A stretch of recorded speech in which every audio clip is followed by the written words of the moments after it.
So hello students, hope सभी लोग अच्छे होंगे। तो भाई हम लोग जो है ओम्स लॉ पढ़ चुके हैं, ठीक है। और रेजिस्टिविटी और रेजिस्टेंस के बारे में भी हम लोग जान चुके हैं, ठीक है। और फिर जो है हमने बताया था कि रेजिस्टिविटी और रेजिस्टेंस में क्या डिफरेंस है और कैसे इसके फॉर्मूला को हम डेराइव करते हैं, ओके। तो भाई आज का जो टॉपिक है ना, ये आज का बड़ा ही जो है ज़बरदस्त टॉपिक है।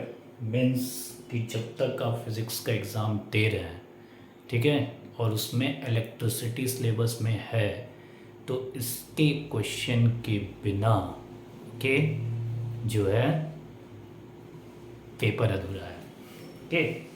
तो सबको समझ में आ ही गया होगा कि आज का क्या टॉपिक है। अभी अच्छा, मैं अभी न्यूमेरिकल्स पे नहीं जो है, तो न्यूमेरिकल्स पे अभी हम जो है फोकस नहीं किए हैं। अभी हम फिलहाल थ्योरी पे ही चल रहे हैं, ठीक है। न्यूमेरिकल्स भी हम जल्दी ही आएंगे, ठीक है। मैं थोड़ा प्लान बना रहा हूँ कैसे कि ज़्यादा से ज़्यादा न्यूमेरिकल्स हो पाए, ठीक है। और अगर किसी के पास कोई आइडिया हो तो बताएगा, ठीक है, कैसे मैं स्क्रीन शेयर करके या फिर लाइव क्लास लेके, मतलब न्यूमेरिकल्स तो करानी ही है, बाकी मैं उसको क्या कहते हैं नोट्स में प्रोवाइड करूँगा ही, लेकिन फिर भी ठीक है, कैसे क्या किया जाए उसके बारे में सोचना पड़ेगा, ठीक है।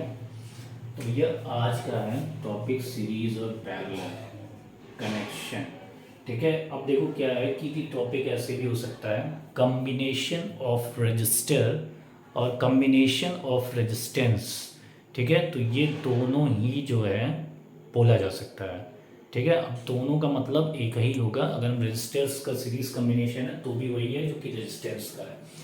तो अब यह क्या था कि ये कनेक्शंस पहले हो चुके थे, ठीक है ना, उसके बाद इनके बारे में जाना गया, ठीक है। तो मान लेते हैं कोई रजिस्टर्स हैं जिनका resistance R1, R2 and R3 है, ठीक है। और ये कुछ इस तरह से कनेक्ट हैं, ठीक। तो भाई बताए थे करंट किधर से जाता है, higher potential to lower potential, मतलब करंट ऐसे फ्लो करेगा, ठीक है। तो भी अब इसको कैसे देखा गया, ठीक है। अब क्या किया गया कि भाई एमीटर एमीटर वोल्टमीटर के बारे में हम बताएंगे। वैसे तो सबको पता है एमीटर जो है करंट मेज़र करता है एंड वोल्टमीटर जो है पोटेंशियल डिफरेंस मेज़र करता है। और एक गैल्वेनोमीटर होता है। गैल्वेनोमीटर क्या करता है, ये प्रेजेंस ऑफ करंट बताता है, ठीक है, कि करंट इसमें प्रेजेंस है कि नहीं है, ठीक।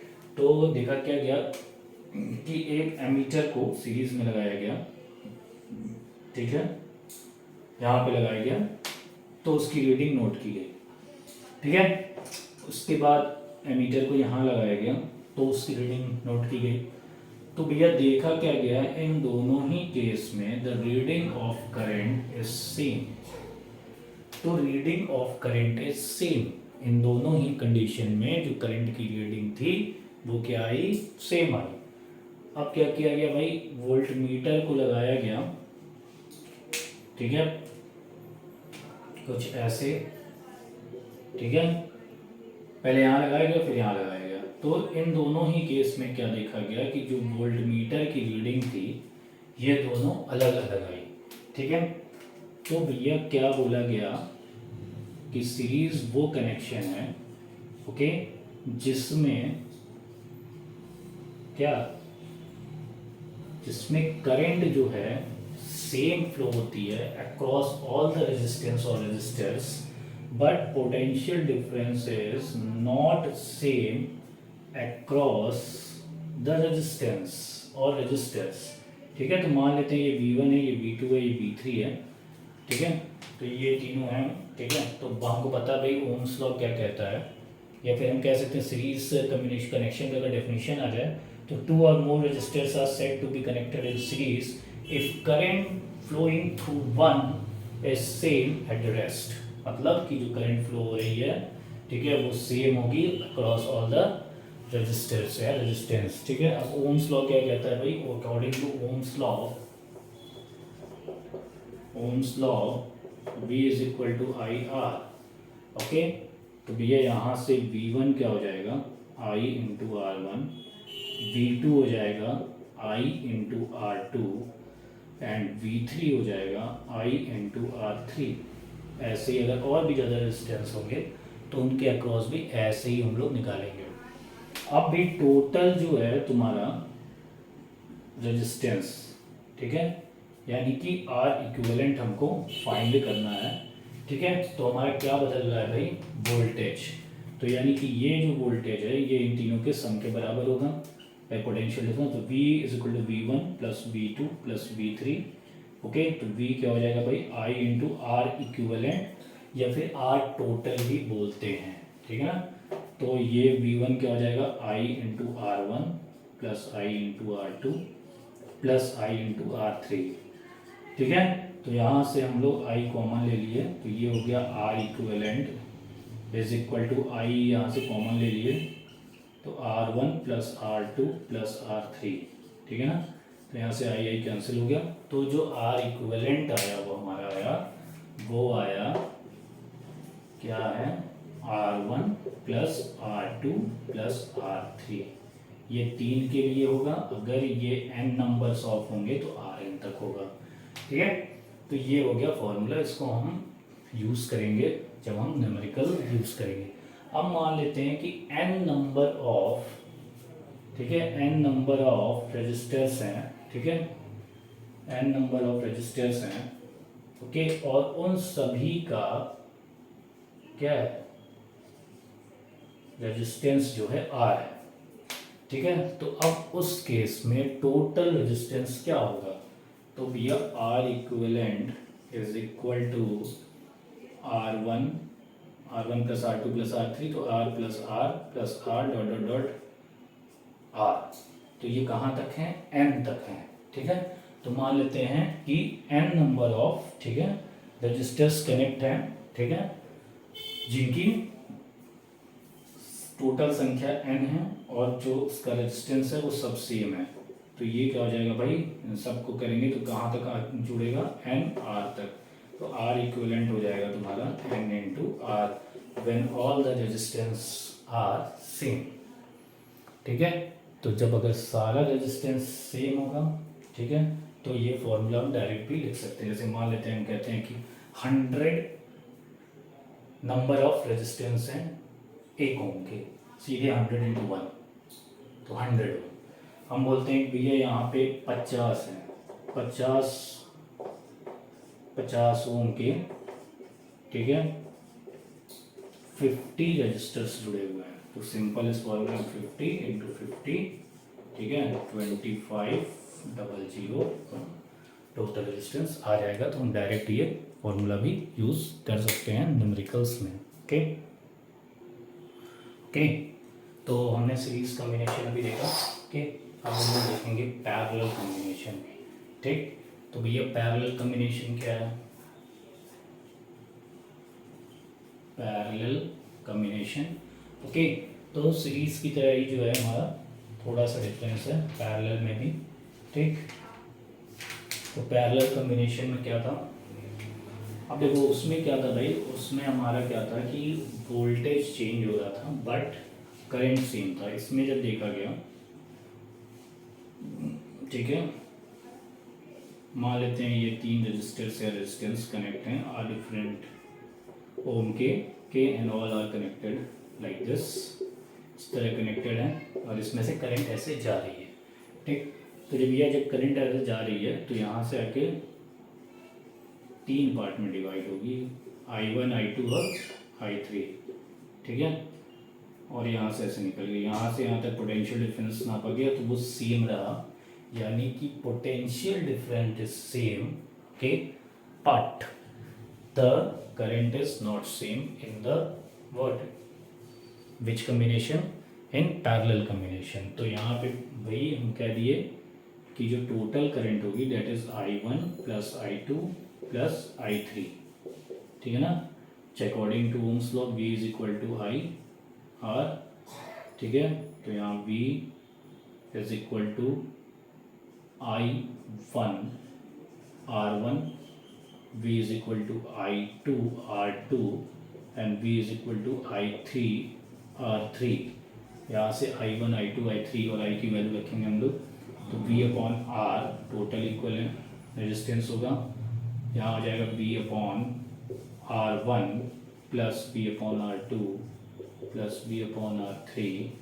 अब ये जहाँ तक जाए, अब यहाँ से v कैंसिल हो जाएगा, कॉमन लेके काटना। ओके, अब 1 upon R equivalent is equal to 1 upon R1 plus 1 upon R2 plus 1 upon R3। ठीक, तो ये हो गया भैया हमारा पैरेलल कॉम्बिनेशन। ठीक है, पैरेलल कॉम्बिनेशन हो गया क्लियर। तो भैया पैरेलल कॉम्बिनेशन में हमारा करंट चेंज होगा और सीरीज में हमारा वोल्टेज चेंज होगा, ये हमको याद रखना होगा। ओके, अब इसी तरह हम जो है न्यूमेरिकल्स जब करेंगे तो और भी ज़्यादा हमारा कॉन्सेप्ट क्लियर होगा। अच्छा, अब हम कहते हैं, ठीक है, कि मान लेते हैं कि n number of resistance of same ohm is connected in parallel. ठीक है, then R equivalent is what, यानी कि 1 upon R plus 1 upon R plus 1 upon R ये n तक। तो इन सब का एलसीएम लेंगे तो क्या हो जाएगा बच्चों, R। एलसीएम लेना आता है ये सबको, ये हो जाएगा R। ठीक है, और उसके बाद फिर क्या हो जाएगा भाई तुम्हारा, R बन जा R 1 प्लस 1 कहाँ लग जाएगा n। तो ये हो जाएगा 1 अपॉन R इक्वलेंट, यानी कि R equivalent is equal to R by n। ठीक है, तो हम डायरेक्ट भी ये फॉर्मूला यूज़ कर सकते हैं। ठीक, तो अच्छा, वहाँ पे पैरेलल सीरीज में हमने क्या बताया था, R equivalent when all are connected in series that is n into R। ठीक, यहाँ क्या है R बाई n, यानी कि अगर मान लेते हैं 5 रजिस्टर हैं 2 ओम के, ठीक, 2 ओम के 5 रजिस्टर हैं।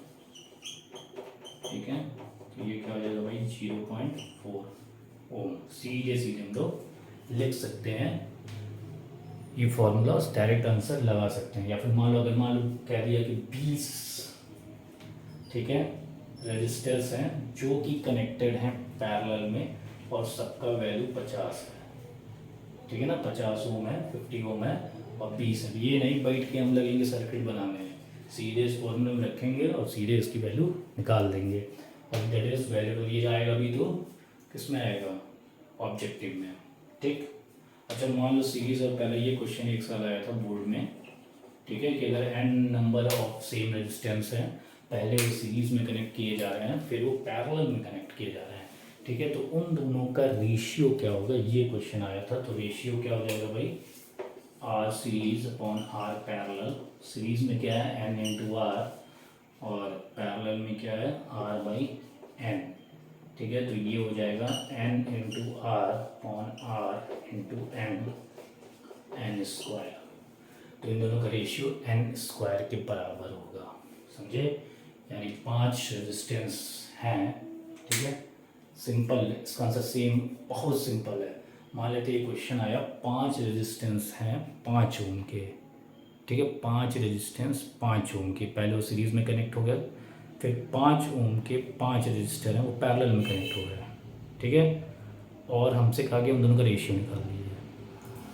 ठीक है, उन दोनों का रेशियो निकाल दीजिए। ठीक है, कुछ नहीं करना, 5 का स्क्वायर कर देना है। ठीक है, सिंपल। 25 ओम, सॉरी 25 ओम नहीं, 25:1। ठीक, और उल्टा कर दिया तो 1:25। ठीक है, तो ये एकदम दिमाग में बैठा लो, इस फॉर्मूले का यूज़। इस पे एक क्वेश्चन 100% आ रहा है तुम्हारे बोर्ड में इस बार।